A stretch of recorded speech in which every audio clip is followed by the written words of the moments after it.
Hello, welcome to Motorcycle Adventuring with Miguelito. I've got my Trail 125 here that I've named Little Red Donkey, and I primarily ride in Southern California, which is to say that there's a bounty on motorcycles, pedestrians, and bicycles. So I want to make this as conspicuous as possible, particularly in the daytime on the city streets.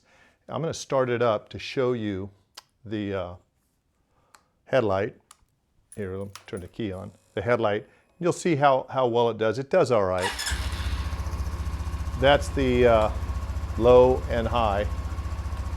So it does all right. But I think we can do better. Besides, it's a really white light, which is good for sticking out. But I want to have a yellow or an amber light. So what I picked up is some Denali 6-watt LED lights. Let's see how we can install these.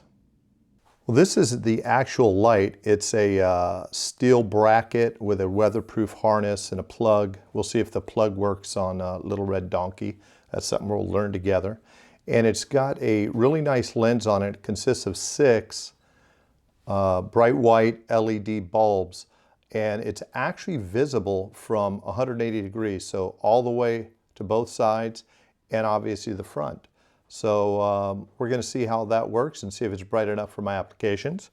And the bracket that you can order as part of the kit is a heavy-duty steel bracket. They make 2 of these. I got the one that's actually meant for what they call a fender mount. It's steel and it's powder-coated, or the mount, I should say, is powder-coated. And the nice thing about this, there's a whole bunch of places on the front of Little Red Donkey where you can put it. And I've already installed 3 of them. Because I have 4, and so I'm going to have 2 in the front that are amber and 2 in the back that are going to be tail stoplights. So let's take a closer look at these. The first one actually I mounted into the headlight mount, and it comes with a big long screw that works just fine, and it's got a little offset in there that actually comes with a kit. That's probably the one I'm going to go with. Now, I've kept it kind of loose. I haven't tightened it in yet because I'm going to be reinstalling this. Another one, I've removed the reflector here. And when you remove the reflector, let me grab it. When you move the reflector that's normally here, it has a nice steel mount. And as you can tell, it goes on with just a simple stainless steel nut and bolt. And we'll talk about that. I'm probably not going to use that because there's a chance I'm going to use this later on if I actually want to add some light for the night. I might go with a smaller Denali or a Vision Quest for that. And then all the way down at the bottom, let me lean this over, there's a spot here where you can put it that actually screws right into the little bracket holder here. And again, all of this is using the standard hardware that comes with the kit. I don't really like this one because it's so low. It's going to pick up debris if I do take this off-road. It's just a lower mount, and it's subject to getting hit with things. These, I think, are going to be a little bit safer. All right, so I've removed the other mounts because I'm not going to use those mounting points. I just did that kind of as a demonstration and also to see for myself how that was going to work out. One of the things that I removed was a little screw that holds this little plastic piece and the sensor cable on. And it's a little shouldered Phillips head screw. Now, I think a Phillips head is kind of silly on this, and honestly, had I caught it, I would have replaced it with a semi-round head hex like the rest of the bike has. Why they went to Phillips heads instead of using them all hex, even in the same size, I have no idea. But the reason I'm kind of pointing this out, a little pro tip, this is what I do to all my bikes when I work, except for torqued specifications, like a head bolt, for instance. I always put a little bit of blue Loctite.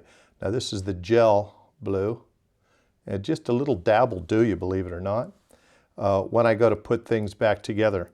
The reason I do that is because the vibration that this bike's going to go through is going to be pretty substantial. That I was trying to use, see, I got hex head on my brain. I was trying to use a hex head, but it's a Phillips head, God forbid. Anyway, I know a lot of people are cringing right now because I didn't spread it on all of the application. I get it just a little bit tight.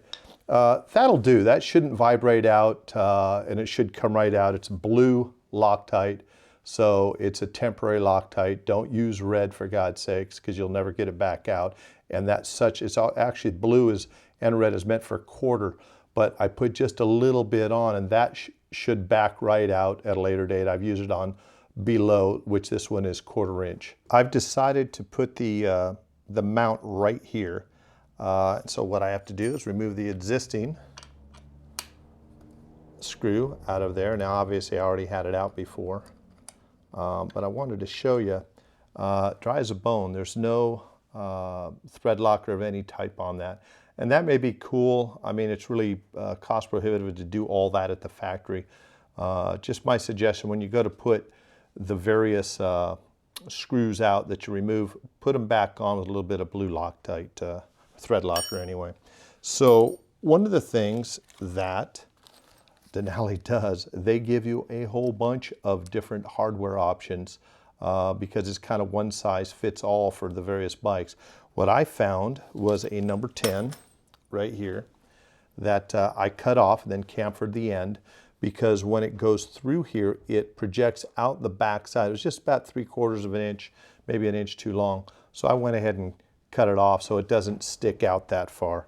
And so the way I'm gonna mount it is they give you 2 spacers, one about an inch and one about a 1/2 inch here, and that 1/2 inch is gonna work just fine. If you notice, the tab on this one, it's a right or left hand, it doesn't really matter. This is gonna be on the inside, where this one would be on the outside. So that's the one that I'm gonna put on the other side. So I already put a little bit of Loctite on. And I also put, again, this is overkill, I put a split washer, a split lock washer, stainless steel split washer on here so that it would really lock it in well. So we'll just turn that in. I'm just gonna snug it a little bit. It's actually on there really nice. I'm gonna snug it up a lot later on when I take this apart. Although it looks like it interferes with this, it doesn't because of the direction it's aiming. It's just actually perfect, probably right about in there. But I'm gonna snug this up later. Just wanted to show you how stupid simple it was to put it on. All right, as you can see, I've kind of removed the bucket by removing these 2 bolts right here, just so I can get some room in there. I guess you really didn't need to, but I just wanted to have a little bit more room so when I go to reinstall this, I have plenty of space to push this wire back in. Now what I had to do, I had to clip off the factory connector here because it didn't work with any of my connectors in here. So I clipped it off and basically turned this into a pigtail. Now I should say the Denali DLRs here, the 6-watt DLRs, come with 3 wires. They come with a high and a low and then just the ground. So I'm not gonna run these at low. In the back, the same light in a red, the low is obviously gonna be the running light if I wanted it that way, and then the black would be the stop light. And then again, ground. But on the forward day running lights, I'm gonna run them on high all the time. So that's the white and the black. And as you can tell, I mounted one here and mounted one here. This one I've already tried. Now, inside the loom, I had to remove a couple 2 inches of the cover. It's basically a heavy-duty kind of electrical tape. May I make a suggestion? Do not use a razor blade. A lot of people just take and they slice a razor blade. Don't do that because you're going to cut into these, and trust me, you're going to create all kinds of issues. Don't do that. Take your time, get a little pair of scissors, push them up under there, clip a little bit at a time till you get enough removed, and then make it nice and clean. Now, Denali did supply these little quick disconnects. I normally don't use those. I'll solder those and then shrink wrap and then wrap them up.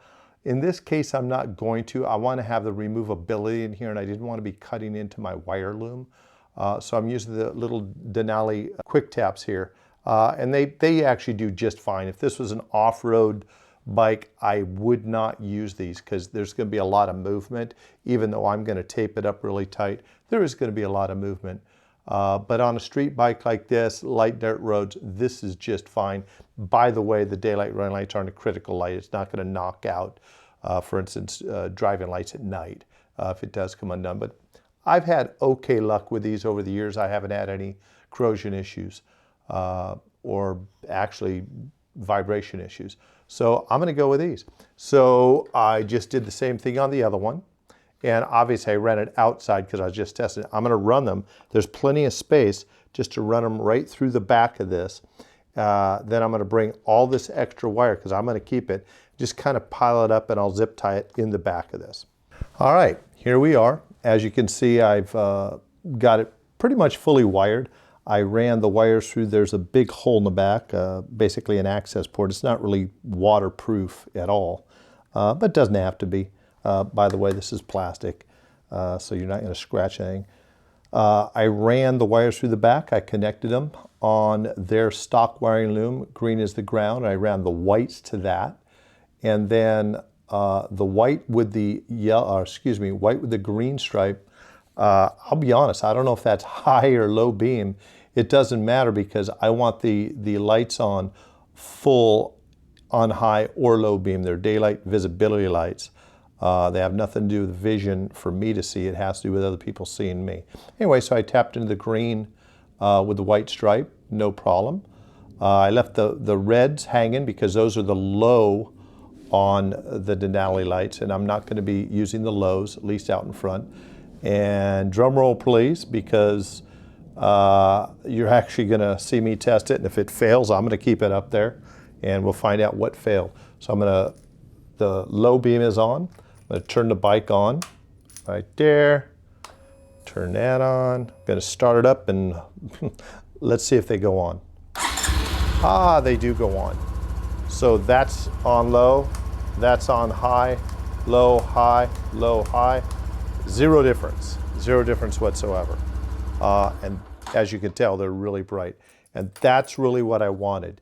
I'm going to do some run-bys today with, I'll cover up the lights or point them up because I'll just leave them a little loose, point them up so we can see what the bike looks like oncoming without these on, and then, or I'll just tape them over. And then I'll take the tape off and I'll do a run-by and we'll see what they look with the lights on. Anyway, that's pretty much it, folks. The rest of it is just kind of button-up stuff. I'm going to button up the cables out here with a couple of zips. I might show you that, but it's not really necessary. And by the way, when you're opening this up, be gentle. It's really not complicated. This is a little push-in grommet that holds the cable, and there's a hole that it goes in right here. All you have to do is from the back, just squeeze it, and it pops right out. There's no reason to cut and push and any of the things that we normally get, especially I do when I get frustrated. It's just a nice gentle here. It's a really, really basic system. So let me start to wire it up or button it up. Let's see what it looks like. All right, folks, it's all installed. Everything's tucked up. No problems, no surprises. Let's see how bright they are. Let's fire it up. Get ready to be blinded.